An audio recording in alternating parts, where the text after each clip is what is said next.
Yeah, absolutely. Cool. Good afternoon. So my name is Dan Gadd. I am one of the solution engineers that have come across from Carbon Black. So through the acquisition of Carbon Black by VMware just over a year ago. So I work alongside the enterprise sales team from a technical standpoint.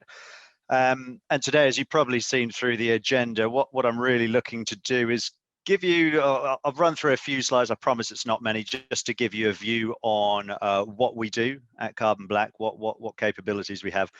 And then we'll make it a bit more interesting, jump into a live demo, and hopefully should have some time out the back of the session for some Q&A. I guess normal caveats to this crazy time going on at the moment, or this pandemic, is that there may be children screaming, things smashing in the background, as generally happens on these sessions. So apologies if things get noisy. Right, let me just pause the share a sec, and I'm going to switch over to another screen briefly. In fact, let me just close down Slack as well, so no one pings me during this. Let's get rid of that. Yeah, and so it'd be interesting. So if there's children screaming as the result of some alert that's come out of the product, I mean that's an awesome demo. Exactly. You get kudos for that. Right, let's close all. We can only apologise for Simon. This down. Yeah. Apologies. I muted all my children. I haven't been able to jump on so far. I've been back to back this morning. Has been a good day so far? Yeah, I think we're getting there. Excellent. Okay. It's like I say, it is a bit funny doing it. Obviously, I mean, we've been doing this for about a year virtually now, but it's obviously it's not quite the same as being face to face. It's a new it's a new way of doing things, isn't it? Absolutely. So right, let's just screen share again. So I think we'll just get set up here, and we'll kick this attack off before we run through a few slides. We'll keep the slides to a minimum, and then just take a bit more of a poke around the Carbon Black Cloud, and I'll talk about what that is before. So some of you may have seen the Carbon Black Cloud, some of you may use it, some of you may be completely new to it, but hopefully this gives you a bit of an idea of what we do. So let's just give it till 2 o'clock, and then I will kick off.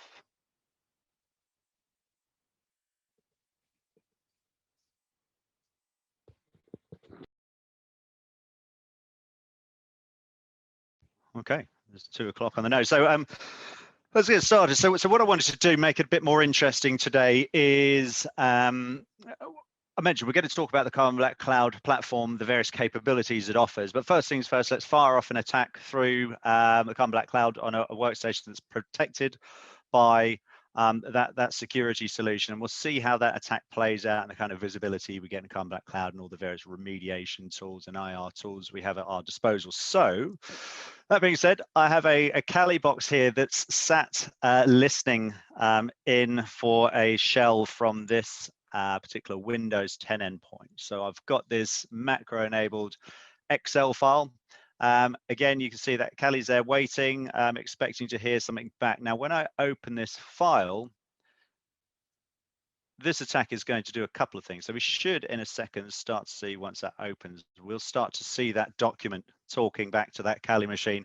And that Kali machine is going to do a whole load of things to this endpoint, or at least attempt to do so. And then, again, we'll see how that visibility plays out. So I've just opened that. That's all that's happened here. What we should see here in a second is that attack, or that document starts talking back.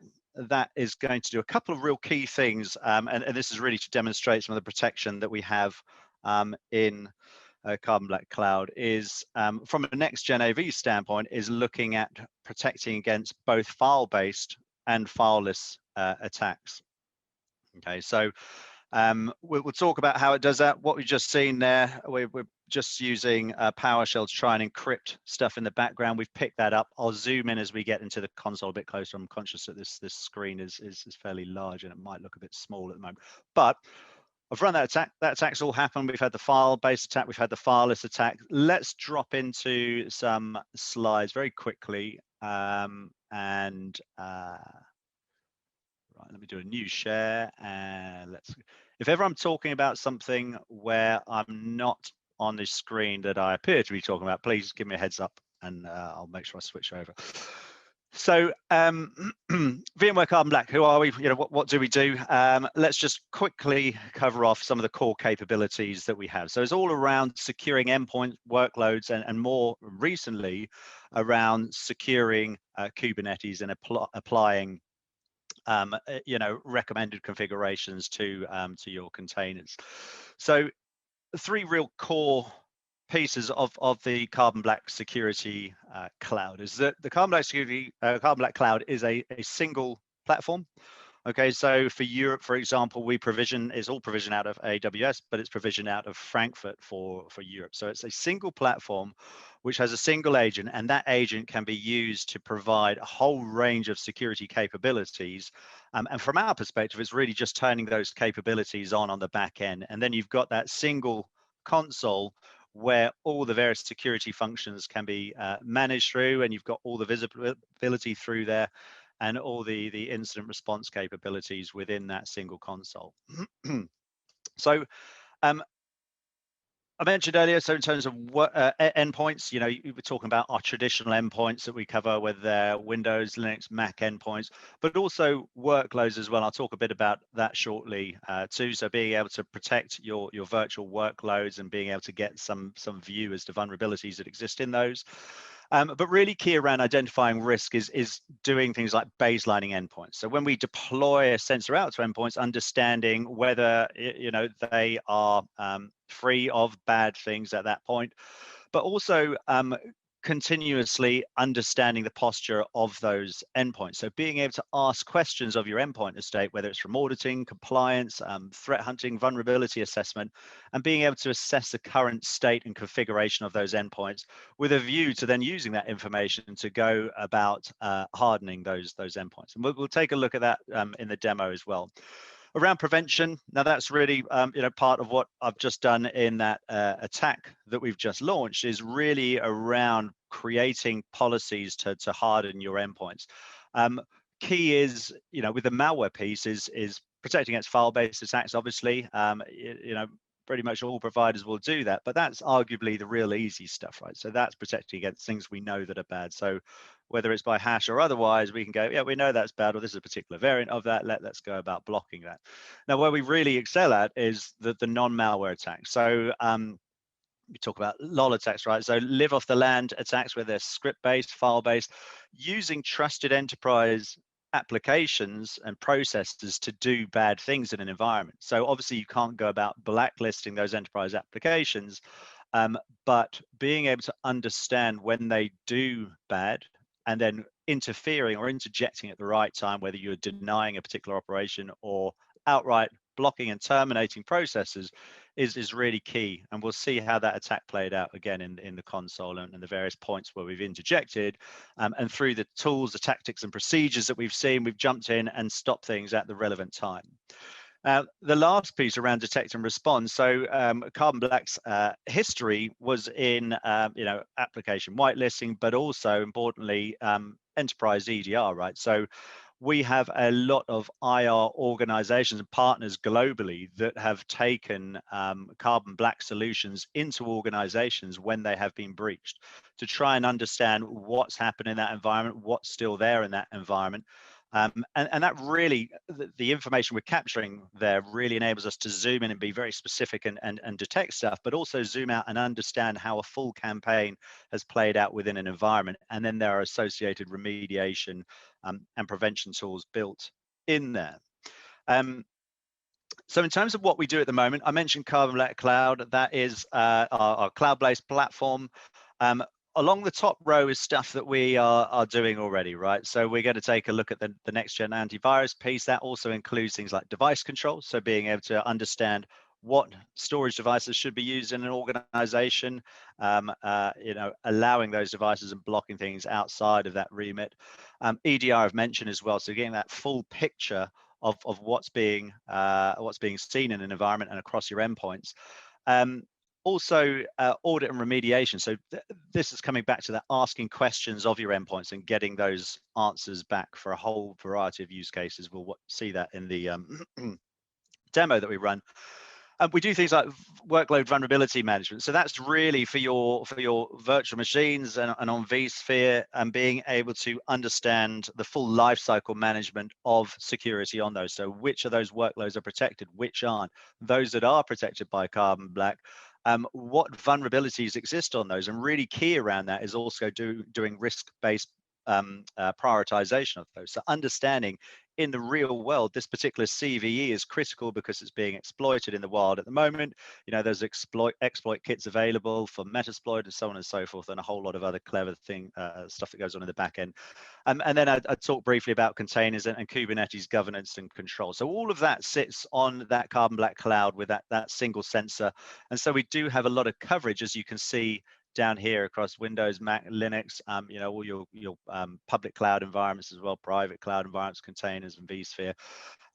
We do have a couple of on-prem solutions still, and we always will do. So Carbon Black App Control, which has got great uses for fixed function environments. So we protect a lot of large SCADA networks, you know, oil and gas organizations across the globe, things like POS devices. And also legacy operating systems with that application control, application lockdown. And then we also have an on-premise EDR solution, because some of the regions that we work in globally, they're more cloud averse than others, and it depends on the vertical as well. You know, defense or military may well, or government quite often have to have things on-prem rather than cloud-based.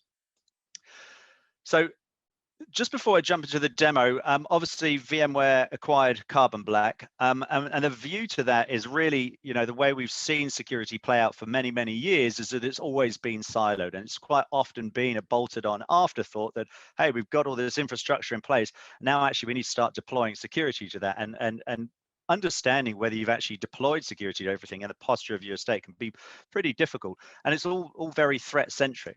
Right, so the idea around the way Carbon Black is being woven into the fabric, if you like, of VMware, is to make you know, security a lot more unified. We talk a lot about intrinsic security, so making security a part of that infrastructure from the get-go. So making it context-centric, understanding what workloads are supposed to be doing and being able to protect those, and ultimately making it built in. So with VMware Workspace ONE, we can integrate into that. So the Carbon Black Cloud can provide intelligence into Workspace ONE intelligence from the Carbon Black Cloud. And then Workspace ONE can start doing things like playbooks or automation through playbooks to say, because we've seen this particular threat, now we want to go and quarantine that endpoint. We want to raise a case through, you know, whatever it might be, ServiceNow, and have all these playbooks to build out automation from the intelligence that it gets from the Carbon Black Cloud. I talked briefly about vSphere, so our cloud workload protection. We say it's agentless on vSphere. I won't go into the intricacies of that. We do deploy a small sensor into those servers or those workloads, but that's all managed through both either vCenter and or Carbon Black Cloud, all that lifecycle management. So it enables us to get visibility to those workloads, do that vulnerability assessment. I should be able to pull a bit of that information in towards the back end of this demo, but also extend into those workloads all our core capabilities around next-gen antivirus, around enterprise EDR, and also those audit and remediation tool sets. And what's really key with that is you've got your infrastructure and your IT teams that have this shared source of truth with your security team, where they have visibility into what's protected, what's not, and what that protected estate looks like in terms of how vulnerable it is, and then how do you go about patching that to make sure you're taking away the biggest surface area of risk from those workloads, and really prioritizing all of that. Last piece is NSX, and so this integration is coming a bit further through this year.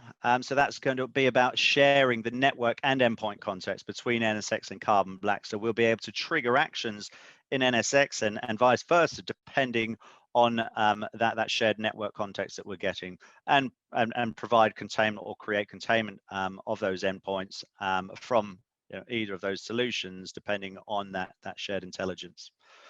Okay, so that's something that's coming later this year, and there's a lot of other stuff that's going on in the background as well. But we have been doing things like with Workspace ONE for quite a significant period of time now, and have customers using these, and all the cloud workload protection as well as picking up as well. So that was a release towards the back end of last year.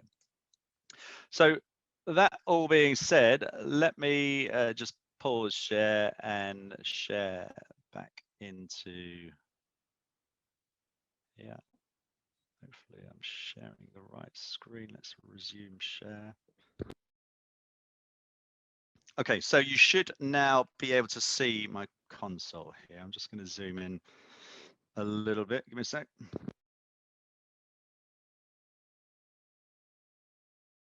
Sorry, just grab some caffeine as well. Right. So I mentioned this is all cloud-based, right? So in terms of deployment of the Carbon Black cloud security solution, we just fire up an instance for customers, and that's very scalable. Given that it's built on AWS, we have customers in excess of 100,000, 150,000 endpoints using a single instance of Carbon Black Cloud. So it is highly scalable. It does rely on sensors being deployed to your endpoints. Now, when those sensors are deployed by whatever tools you use, they start feeding data up to the platform instantly, and those sensors are checking in every 5 minutes as well for any configuration changes and so on. But what's really key about what we do is we're capturing unfiltered event data and sending that up to the platform. We're not making any biased decision on those endpoints as to what is good and what's bad in terms of when we start recording and when we stop recording. It's consider those sensors like a CCTV camera where they're capturing all events, and that could be network configurations, registry modification events, file mods, fileless script loads through our AMC feeds as well. A whole range of different event types. We should get to see a few of those a bit later on. And then what we're doing in terms of prevention is really looking at, and I mentioned this earlier, those TTPs, so the tools, tactics, and procedures that we're seeing processes exhibit that make us formulate decisions as to when something suspicious or something bad is happening in an environment, and then stepping in at the right time to prevent attacks as well. So just from a very high level view, I mean, this dashboard is really geared to show you, what we're picking up across your entire estate in terms of attacks that we're stopping. That could be your virtual estate, that could be your endpoint estate, and so on. Also, how those attacks are getting in and the attack stages. So in the kill chain, what particular features of that attack are we seeing, those stages represent in the kill chain down here. So if we think, for example, ransomware, looking at executing goal is when we start to see data trying to be encrypted. We'll come back to vulnerability assessment a bit later on, but this is all around the workload protection that we do. So assessing your workloads for not only operating system vulnerabilities, but also application vulnerabilities, gathering all the information around those CVEs on those workloads, and then from the cloud with our OEM integration with Kenna, understanding the real world risk or real-time, real-world risk associated with that specific vulnerability, so that teams can go in and really prioritize their patching.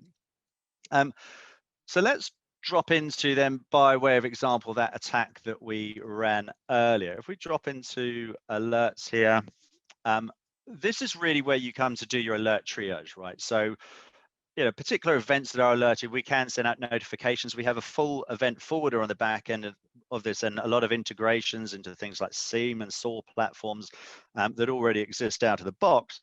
But we've got a whole load of filters on the left-hand side here, enabling you to very quickly focus down onto things of interest and prioritize and triage these alerts. So for the time being, I'm going to focus on CB Analytics. So CB Analytics is really related to our next-gen antivirus piece. So if we click on this CB Analytics stuff, and this is that attack that we saw, or that I ran a bit earlier on. Actually, it's probably led on to 2 attacks because it's chained those, but we'll see how that looks like in here. But you can see from here, this application PowerShell.exe attempted to modify a user data file that's potentially due to ransomware. A terminate policy action was applied, right? And we've got the severity scoring here of 9, and that's out of 10. So this is quite a high severity event.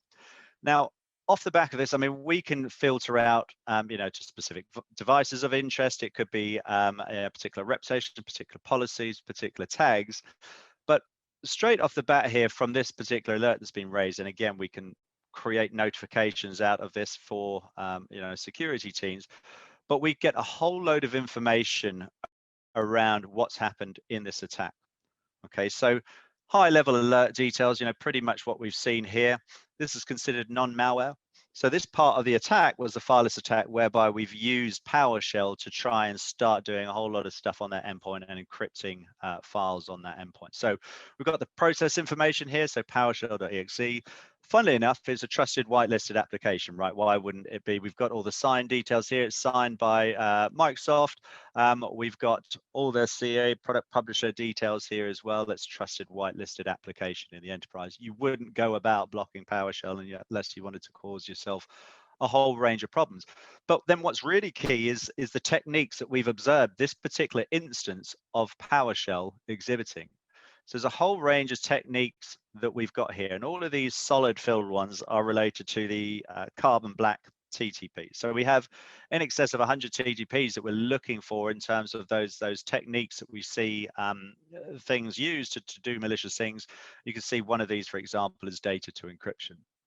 Right. What we've also got down here is the mapping where we can to the MITRE attack framework. So those technique IDs from MITRE that exhibit, potential malicious adversary behavior, and being able to align to those as well. And we'll see where we can pull that out later on in our enterprise EDR solution. So involved processes, right? So this is also really key. So this comes back to capturing all that event information. So it's not like we've seen PowerShell and gone, that's doing something bad. Let's send that data up. Let's block that.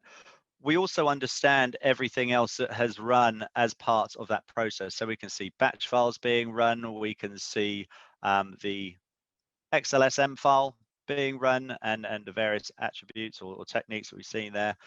We've seen Outlook, obviously that was loaded via email or downloaded via email. We can also see some stuff related to NetSH. Okay. So this is all, interesting information, really useful to have from a high level glance. Now, what do we want to do? We've got options around, hang on, I might want to quarantine this asset and take it off the network while I do a bit more investigation. So we'll see in a second how we can determine that the attack has been stopped, but we might want to do a bit more digging. So I could go about straight away quarantining that endpoint. When that endpoint checks in, it's going to be quarantined. All it can do now is communicate up to the Carbon Black cloud. Okay, so it can't communicate anywhere else in the network, but we've got other options like live response, which I'll talk about shortly as well. We can start looking at doing a bit more digging, doing some remediation, potentially uploading forensic tools and pulling a whole load of information off that endpoint. So we've got a whole lot of stuff that we can do just from this overview here.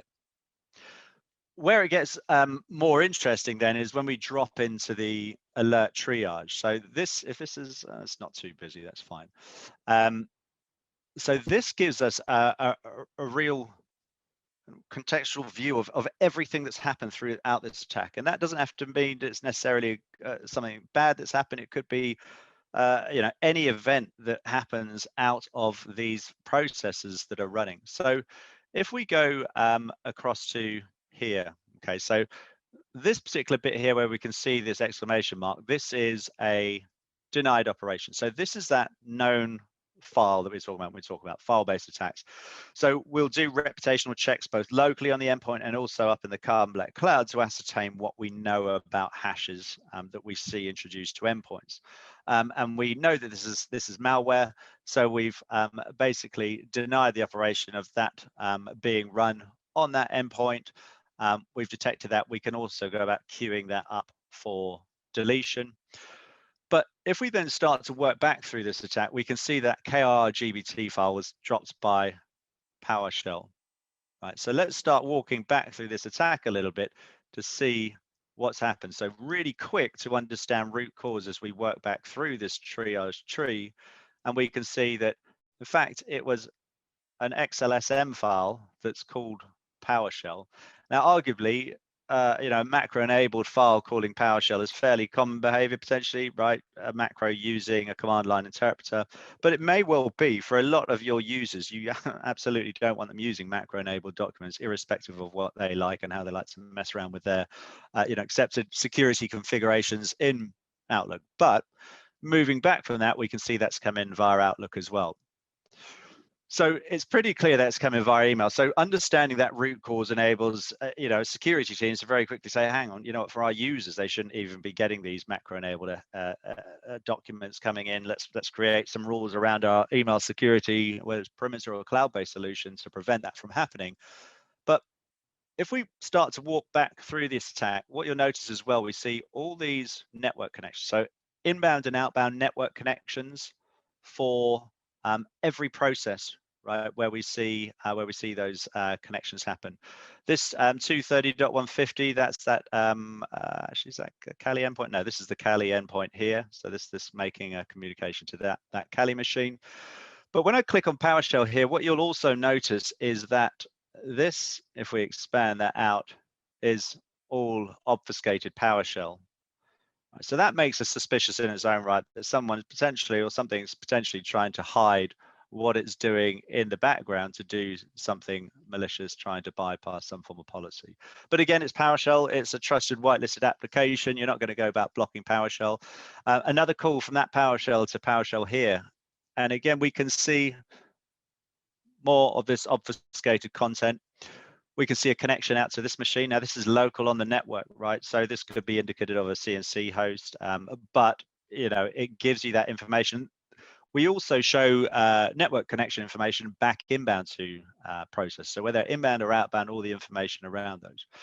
Now, a couple of other key things, right, is that this file is known bad. We pick that up, but there can be a whole range of other things that happen during an attack, which you need to know about, that isn't necessarily malicious in its own right. And by that, I mean this very conveniently named batch file, persistence.batch, okay, has then called scheduled tasks. Okay, so you might not know about that, and with a standard file-based AV, it's going to potentially pick up that KRGBT. It's going to go, hey, look, I picked up bad. No idea. I'm not going to tell you how it got in. Picked it up, got rid of it, all as well. But it's really important to understand what else has happened as collateral damage as part of that attack. So we can see this persistent.batch calling scheduled tasks. We expand that out. We've got all that command line information. We can see here as well that that's creating a scheduled task called, again, conveniently named think I'll stay. Right, so it's trying to form some form of persistence on that endpoint. And again, we've got other batch files running. These are running NetSH, which, NetSH running on an endpoint isn't necessarily a bad thing, but when we're starting to see security configs being downgraded, that's really important to understand as well, right? So we've got that here. We've got those TTPs around that NetSH. And as we go through this attack all the way to the end, we can see this PS1 file being called. And then we can see this PowerShell process. This is when it starts to try and access Explorer to try and start encrypting files. So we have a whole range of techniques that we use to pick up a potential ransomware, things like canary files, but also rapid encryption of files and changing of file headers and so on. But what's really key is we've got all that information, right? But the key parts of it, the PowerShell has been terminated, so we actually killed that. The KRGBT, we prevented that from running. So the top level headline is that attack has been stopped. But as a security team for a severity 9 incident, you might well want to go in and understand more about what's happened there, right? So I can go down here. I've got a whole sort of spidergram, if you like, on all the various TTPs that we see. We could do things like tag them, but we capture an awful lot of information. If I go down here, expand this out, this will show us absolutely everything that's happened from the inception of this attack all the way through to the end, the associated risk severities, where that client was. So the next-gen AV part of the Carbon Black Cloud solution set isn't something that you need to live and breathe out of, but you've got a wealth of information to go back to if you want to do some more digging on an attack and understand more about exactly what's happened in that environment. Okay, so there's a whole lot of information we got from that. And again, those sensors are sending that information up constantly, and we're doing all that heavy lifting up in the cloud. Now, I've quarantined that asset, so that asset can't communicate anywhere, but we've also got this go live capability. So if I go to this go live, and I've opened it up for this endpoint, basically as soon as I say go live to a machine, next time it checks in, it will open this shell. So this is invisible to the end user on that endpoint unless you specifically generate prompts for them. But it gives me access to that machine to perform a whole load of tasks, right? So I can do things like put files on there. So let's just go to, I think I've got a temp folder here. So let's put in the C. Oh, if I can spell properly, that would also help. Let's go and put files in that C temp folder. So I've got this get data.batch file. So it may be forensic tools that you use in your environment that you say, actually, I want to upload those to that endpoint. And now I want to run those tools. So I could now execute that particular, I think it's called get data. Oh, sorry, temp get data.batch. Execute that. That's going to go away, run that particular command on that endpoint, and then that's going to generate a file in there for me, this IR data. So that get data is running a whole load of things. It's just getting me some common system information back. So I could then go, give me that file back. Let's go and get that IR data.text file back. That will download. We've got all that information available that I asked for in that batch file. But we can do things as say like you can put files, you can get files back off it, you can list the processes running on endpoints, you can run native Windows commands and get the output of those. All of this is audited. So as an administrator, I have to have permissions to be able to use this. I also have to be doing, or the endpoint has to be in a policy that allows live response as well. But everything I do in this is in an uneditable audit trail on that system. So as I scroll down here, I can see all the processes running on that endpoint. I can see Excel is still running there. I could go about doing things like killing that Excel process. I won't go around switching back to that machine, but that Excel application will have now stopped. I do everything down to a full memory dump from this particular shell, right, on that endpoint. So it could well be used for getting on there, doing registry modifications, a whole range of things. And I could go and grab, say, for example, that KRGBT file if I wanted to do a bit more analysis on that. So that's in terms of the visibility we get across those attacks. And again, I do like to reiterate that the protection piece with the out of the box policies is out of the box. And you shouldn't need to be going into this console a whole lot at all. You get the policies set up and you're good to go. A couple of things I did want to point out around policies. We have these out of the box ones, very easy to start building out your own policies, but they're really, really granular in terms of what you can do. So when we talk about, let me zoom in a bit here, blocking and isolation, let's go down to the policy I'm using, this Revelo policy. If I go to prevention, if we work kind of top down, we can define what is allowed to happen or what we want to deny or terminate based on what a process is doing. So if a process is known malware, you're not going to want to do anything apart from terminate. Let's terminate it. Let's get rid of the file. If it's on a banned list, that process, then fine, do that. Now, if it's offline, that endpoint's offline, a new process is introduced to it, let's go about, we can't do a cloud lookup. So we call that unknown. Let's go about providing a whole load of restrictions. So I might want to deny that process from communicating over the network until we get that reputation. If it behaves like ransomware, I absolutely want to terminate. So while we don't know what a file is from our reputation service, let's put a few more controls around that file. And then down to things like not listed application. That's when we haven't seen a file before. How do you want that file to be able to behave or not behave until such a point that you say, actually, I'm going to add this to an allowed list. And the last thing I wanted to point out here was that, say, for example, that particular attack, let's go and put star.xlsm. So let's say, for example, for any machines on this particular policy, if a macro-enabled Excel file tries to invoke a command line interpreter, I don't want that to happen. I don't want to kill Excel, but I want to deny that operation. And what we should get, unless I mess this up somewhere, is this will give me, before I put this rule in place, some information on what would happen if I put that in place across the last set of data that we have. So the last 30 days, this would have impacted 8 devices and 10 events on those 8 devices. So you can understand how that policy would affect your environment before you actually click confirm and save that. Okay. So that's really the defense piece. I know I'm racing through this, and by the way, I'm going to put up my contact details at the end of this. More than happy to set up, a longer session demos with anyone interested in doing so, and cover off a few more of our other modules. But the next thing I wanted to point out was, or to show, was really that audit and remediation piece. So when we talk about remediation, a lot of that's that live response shell. So being able to open a shell to those endpoints, and do a whole range of different tasks on those endpoints. What live query, and this is the auditing tool, so live query uses OS query that's built into the sensors, and effectively this enables us to treat your endpoint estate as though they're databases. So for any of you that are familiar with OS query, this enables us to simply use select statements to ask questions of your endpoint estate. So if you think about the next gen AV piece that we've seen, and all that wealth of data that we get flooding up to the platform, that's all good. That's stuff that we've received, and we've got that information to query against. But what if I want to go and get a snapshot in time of my endpoints across my organization, and ask some questions? And those questions could be from auditing, compliance, IT hygiene, vulnerability management, threat hunting perspective. And by way of example, let's say, for example, if I drop into these recommended queries here. So tell me about endpoints, Windows endpoints where blank passwords are enabled. Let's go and click run on that. That's going to go out, and a snapshot in time, ask all my endpoints, hey, who's actually got this enabled?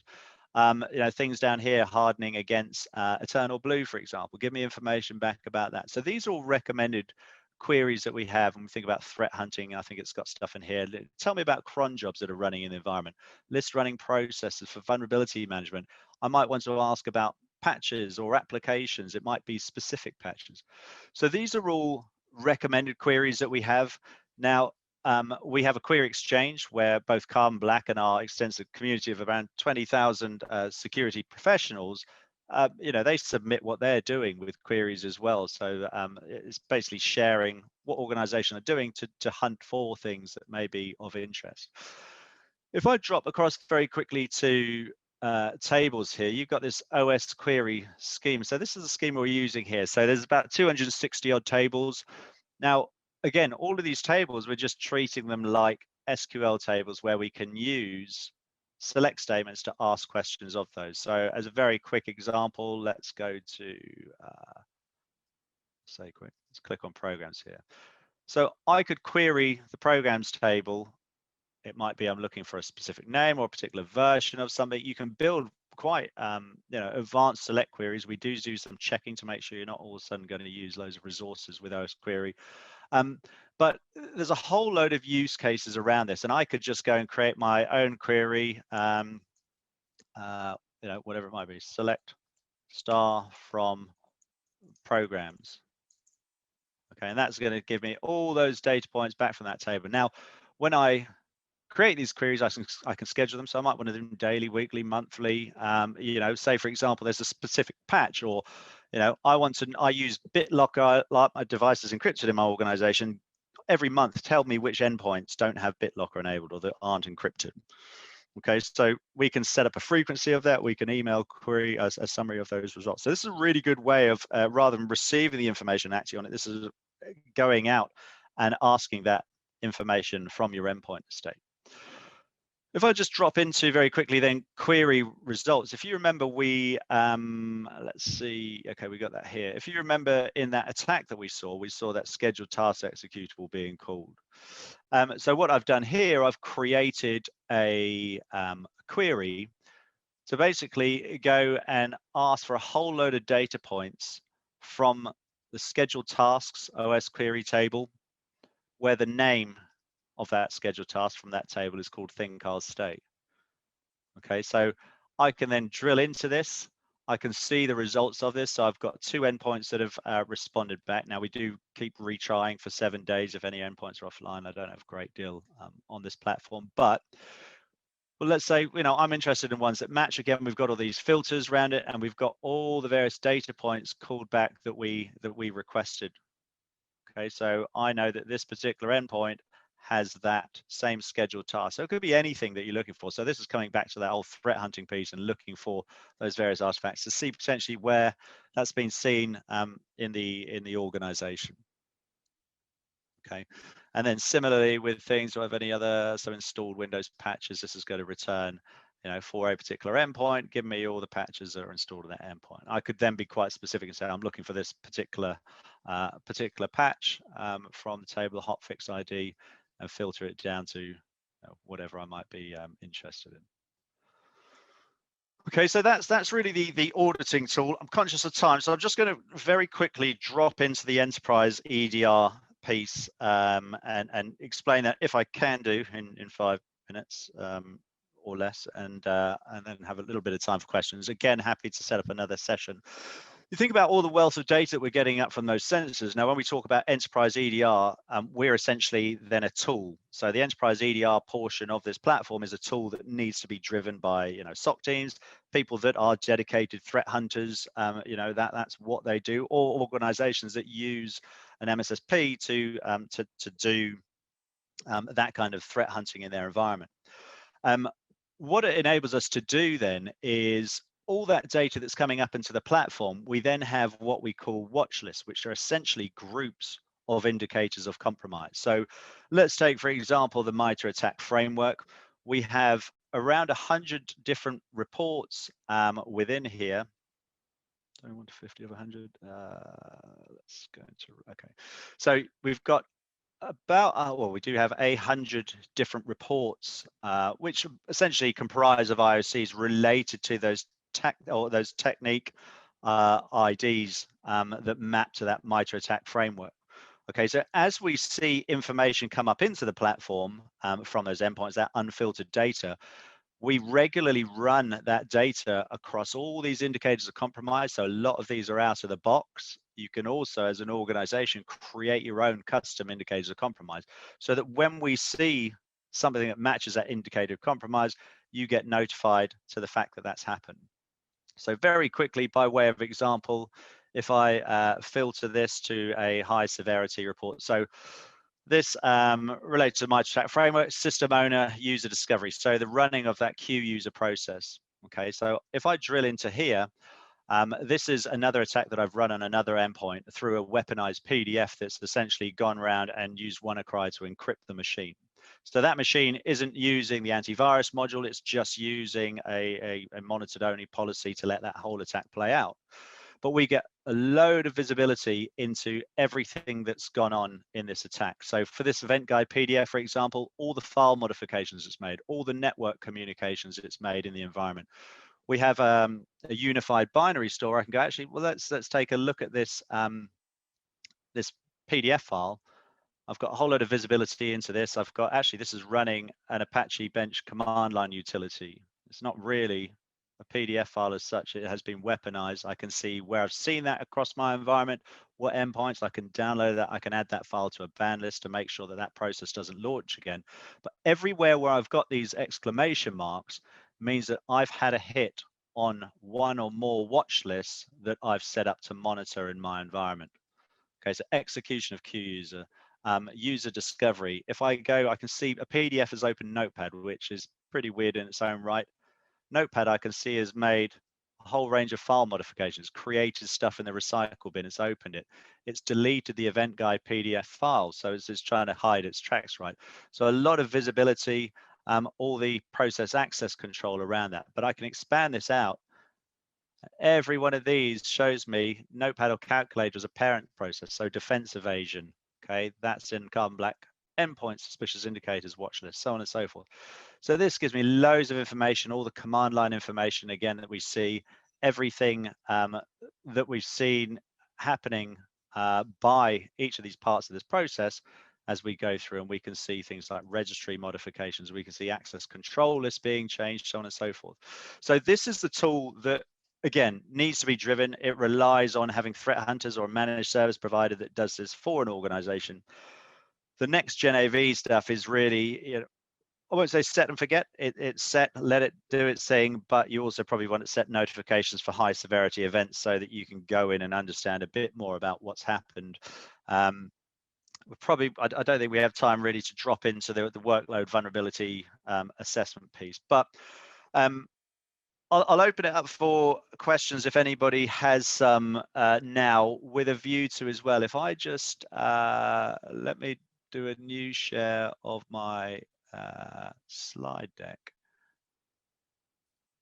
you'll be pleased to hear, and put up my email address details as well. So anyone that wants to set up another session, or even take questions offline and ask, by all means, feel free to do so. But any questions from anything that I've shown today?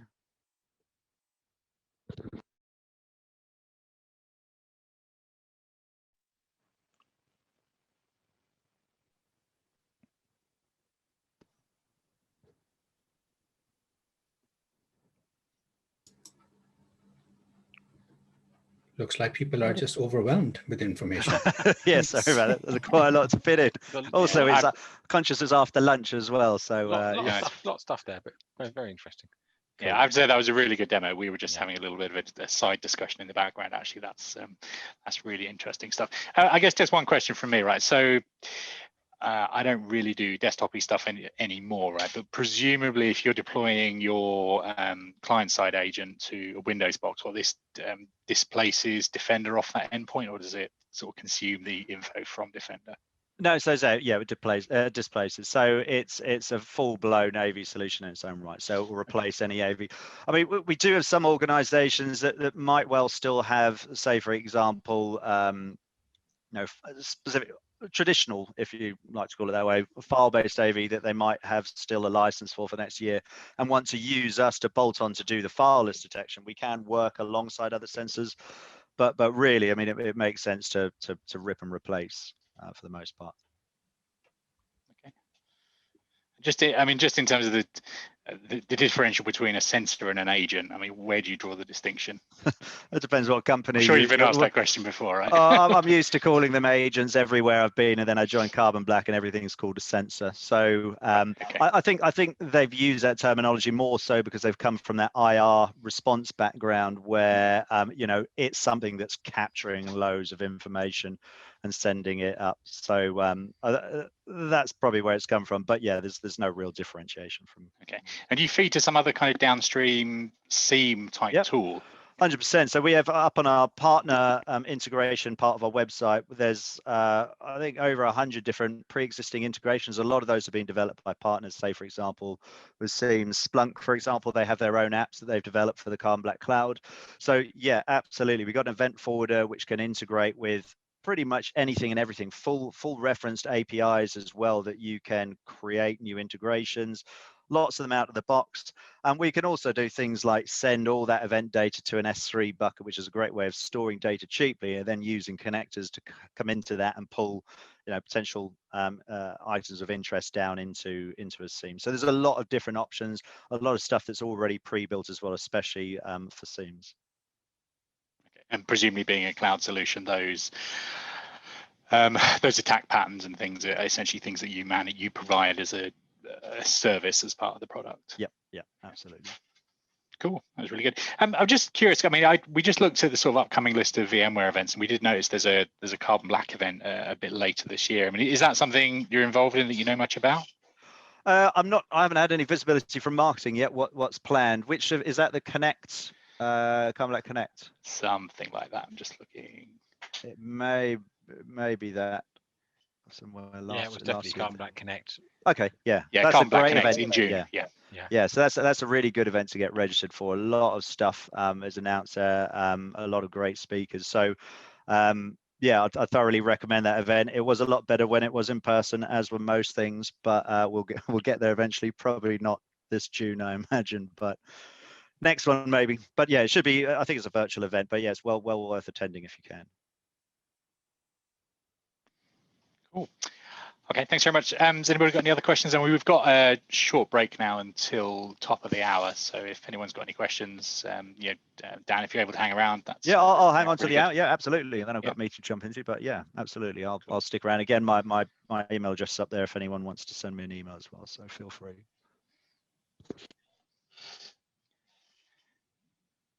I mean, presumably as well. I mean, just want to monopolize the Q&A, but I mean, it is definitely an interesting product. But I mean, you obviously talked about a lot of kind of end user type use cases, but presumably that extends into the kind of server world as well. Yeah, absolutely. So all that functionality, all the next gen AV, all the EDR, we have a lot of organizations that use it across both their endpoint and their server estate. You know, now that we have a cloud workload protection module as well, which basically allows, I mentioned earlier, through you deploy a security virtual appliance per vCenter, you can do all the lifecycle management of security in all of the workloads that sit in that vCenter.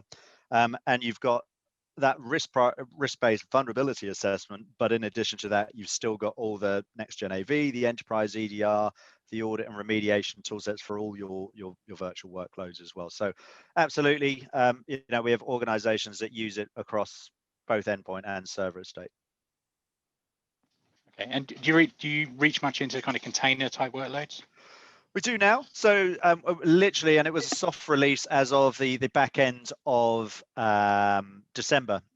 So it's really around Kubernetes and applying Kubernetes and CIS recommended configurations to your containers. So that was done as a soft release because it's more guardrails, right? So being able to assess images against those. We've got image scanning coming up.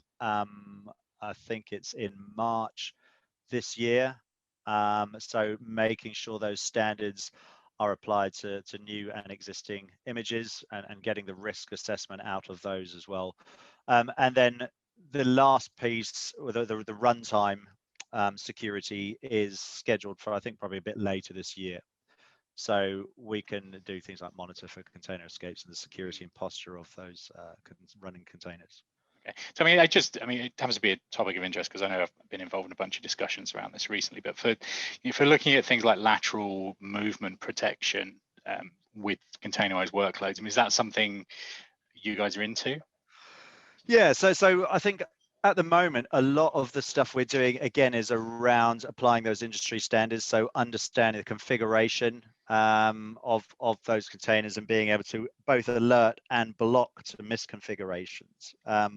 I think more of it will be, and I think that's why we soft launched the guardrails piece. I think once we do the actual image scanning and the runtime, that's really where the security piece falls into place. So this is the first iteration of that, and we'll be adding to that over the next few months. I imagine you'll be getting a few phone calls following certain supply chain attacks recently. Yes, absolutely. Yep. Okay, interesting. Cool. Anybody got anything else?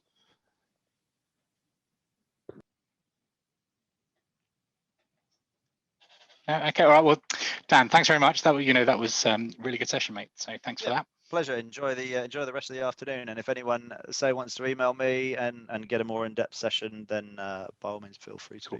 Yeah, and so I mean, just so you know, maybe because you weren't at the beginning, right? So we're intending to record. We have recorded all the sessions we put on. So we will have you up on the channel as part of this as well. So I suspect you'll be getting quite a lot of views.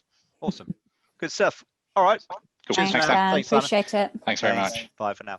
Bye.